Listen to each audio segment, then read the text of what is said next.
good, YouTube? And today we're going to be talking all about Liliam once again. I know I've been making a lot of videos on her, but she just got buffed, and I think a lot of people are actually pulling for her and trying to not pull her, but use her for one-shotting Inferno thresholds and also shells, and are just wondering how you guys should actually use your lattices on her and actually how to build her. Now basically with the buffs, her S3 went from 500% damage to 550, which was already like a 10% buff, which is okay. But the biggest thing is the second part. You're gonna see that the damage on bosses now is going to go up by 50%. So basically you're just gonna nuke bosses.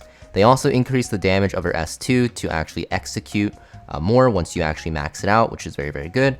This will make it so that she just does a ton more damage. So basically, let's look at my Liliam very quickly, and you're gonna see that in terms of lattice investment, there's a lot of ways that you can actually invest into her. The one thing I will 100% recommend is maxing her S3, just because one, you get the best stats from it. You're gonna get speed from her S3, which is gonna be very, very important for both PvE and PvP, but also because this is the main hitting skill for both areas of content in PvP and PvE, so you need to have this maxed. Without it maxed, you're not going to one-shot bosses, you're not going to actually one-shot characters in PvP, so this is 100% going to need to be maxed out. Now, in terms of her S1 and S2, this is where you can actually choose. So most people actually just recommend the S1 because of the fact that, yes, you're getting attack, which is great, but mostly because this passive will also upgrade to immunity to all turn meter effects. So without it, you're only really immune to control, which is going to be like stuns, freezes, and also sleeps. But if you actually max it out, you'll get immunity to turn meter. Now, although this sounds super broken because you're upgrading your passive, this is only going to really be relevant in PvP content. There's some bosses that can actually push you back, for example, like Teramaton can, and also Rengokutsu, but that doesn't really usually brick your runs, and this is mostly just going to be for PvP. Yes, you get a lot of damage, and yes, you do want to use Liliam in PvP because she's very strong, but if you're actually newer to the game and you're just focusing on PvE content and you don't really see yourself doing high-level PvP for a while, the S2 is going to be better. Now, if you do plan to actually do a lot of PvP, S3 will be, of course, it's the first priority. The second priority will then be your S1. But like I said, if you're going to look to use her mostly for boss killing and then will eventually go into PvP, then you're going to want to do your S2 first after your S3, and then go into your S1 last. So basically the skill priority, just to make it simple, is S3 first no matter what, and then for PvP, if you plan to use it right away, you go for your S1, otherwise you go into S2 because S2 will give you a ton more damage for PvE content. And the reason why is because they buff this, so basically the final damage goes up for the lower the boss is, and this is just really broken in PvE because one, you're just like nuking the boss with your S3 first, and usually the boss will drop to like 50% health if we're being generous. Usually it drops to even lower, but also because your S2 is just going to do even more damage if you bring her with another damage dealer such as Diting to go after her. So because of this, your S2 is definitely going to be the better bet to go for PvE content after you max your S3. So yeah, there's different ways you can do it. It's really up to you and what you plan to use her for. Eventually you will max her out anyways because this will make your one-shots cleaner for PvE content, and two, you need to do it for PvP eventually. So in terms of modules, I think a lot of people don't know what to build, but I think this is going to be the best setup that you can go for her. Kenai, Fury Edge.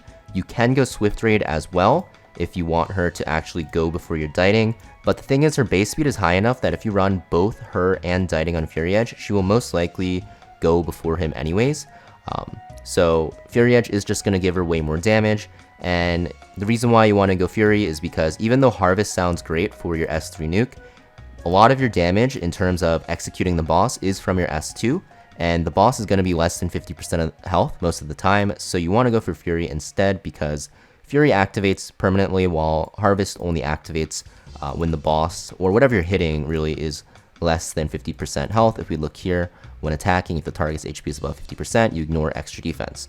Also, it has weird scaling with defense down, which we'll be bringing into one-shot comps anyways, so it's not that great to actually use on her. In terms of your 12 matrix, Kenai is going to be universally the best. The reason is because you're not hitting that much, so you're not going to be using Revelation really. So Kenai will give you the most damage. However, if you're using her with comps that have 5 or more debuffs, Momentum is actually going to give you more damage overall.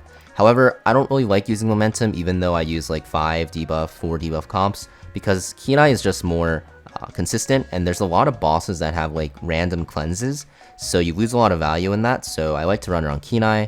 But like I said, Momentum's also very good if you have a specific team using like Kloss or Dyna that you're using to one-shot, and you have another debuffer on top of that to get to like 4 or 5 debuffs. Now, in terms of your stats, of course you want to max out a crit chance, and then I recommend going double crit damage. You can go attack if you want, but the thing is you get a attack buff anyways from your S3, so you don't really need the extra attack, and crit damage will just make you do more damage overall, so crit damage is just going to be better to go for over attack. But you will need one crit rate module to reach the 100% crit rate breakpoint. Of course, you can get around this by using a crit rate buffer such as Yang or Dorothy the Wisher, but overall, in general content, 1 crit rate, 2 crit damage will be the best choice of modules. Now for your shell. So I have mine on White Fang. White Fang is perfectly fine, especially if you don't plan to one-shot bosses. In longer fights, anything over like I'd say 2 minutes, White Fang is just going to be the best shell for her. Otherwise, if you're planning to one-shot a lot with her, Count will actually just give you more burst. So Count is more burst because you get attack buff for 2 turns, and this just outvalues the damage you get from White Fang and the crit damage. When this crit damage from White Fang does stack up, it ends up being better, but for one-shotting, Count is going to be the better choice. But to be honest, Liliam is so broken that you can still one-shot with her on White Fang. That's what I'm doing anyways. So yeah, White Fang is just going to be the safest choice for her, but you know, Count is also going to be very good. Now, in terms of what you should bring with her, like for one-shotting, people tend to bring attack buffers usually with one-shot comps, but Liliam doesn't need it, and that's because she has this attack buff built in. So if you're bringing like Valerian or Freya, you actually lose value because you already have an attack buff. So the best characters to actually bring with her are going to be something, if I can find them, like Beyontin. Beyontin does give attack buff as well, but she gives crit damage buff, and that's 50%. That's like an insane amount of damage, so Beyontin is a very good character to buff her. Something else that's really good, that's underrated, is going to be something like Dorothy the Wisher. Dorothy the Wisher gives her a crit rate buff, which will reduce the crit requirements for your character, and then she gives crit damage, while also turn meter pushing her and reducing her cooldowns and her shell cooldowns, which is insane.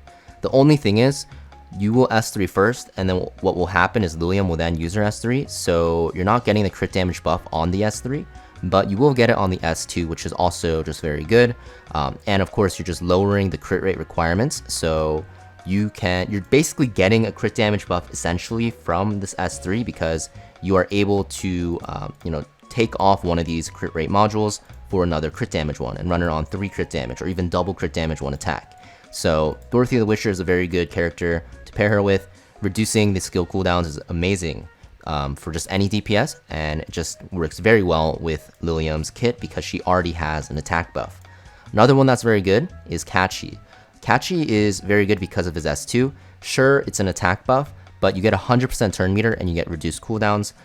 The best part about him though, honestly, is his S3. If you're fighting any bosses that have like really annoying adds, such as Nico Nana or Shadow Flame Hoyan or even Rengo Kutsu, he is amazing because he stuns them and then pushes them back. So you'll get your 2 turns off with your Liliam with your S3 into S2 uninterrupted. So it's very, very strong and very underrated. Kachi the Guard is also a very good character to pair with Liliam. Now there's other characters as well. If you're new to the game, like Ray's fine because he has a crit rate buff and he can also defense down, so he's pretty underrated. Yang is also pretty good because he has a crit rate buff as well. The attack buff is kind of wasted, but if you bring another DPS, you're getting value. He also hits 6 times. If you bring him on Revelation, he actually does a ton of damage for your team. Of course, you will have to manual though if you do Yang because he does S2 first and then S3s, so you're actually wasting the Revelation unless you manual, so you have to keep that in mind. But if you're looking for first time clears, he is very good. Of course, anything else that can help push her or reduce her skill cooldowns are great. Lily's obviously very good. Doki Doki's very good because she can give her even more damage and reset the skill cooldowns.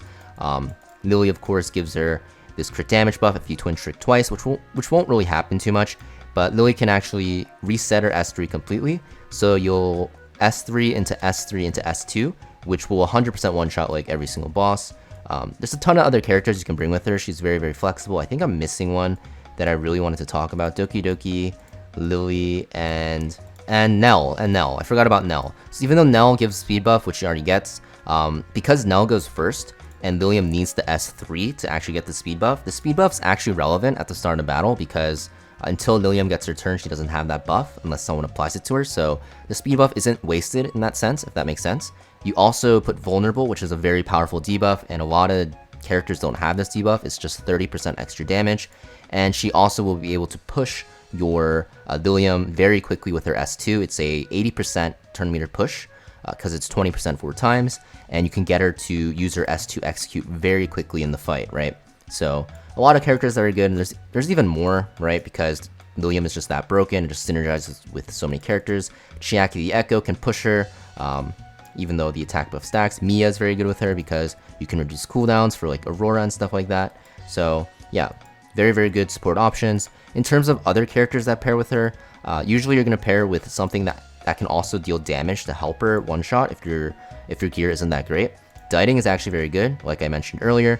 You just have Liliam go before her, and then Diting's passive will mark the boss, then he S3s and also does massive damage, and Liliam just finishes it off with S2. Even something like a Rosa who applies her S3 will be very good as well, because she can also give her crit rate buff, which is insane, because it'll allow you to go, like I said, 0 crit rate modules and just go full damage, and she also will just be hitting the boss over and over. So yeah, I think I talked about Liliam enough. That's basically how you want to build her and use her. This is for PvE, of course. For PvP, you just pick her into control comps, and you can also pick her into bruiser comps with her buffed HP seal. I'll make a separate video for Liliam in PvP, but I wanted to release this video for PvE basically because we currently have the 2x running, and I'm also farming right now. So yeah, thank you for watching, guys. Make sure you guys hit that like and subscribe, and I'll see you guys next video. Peace.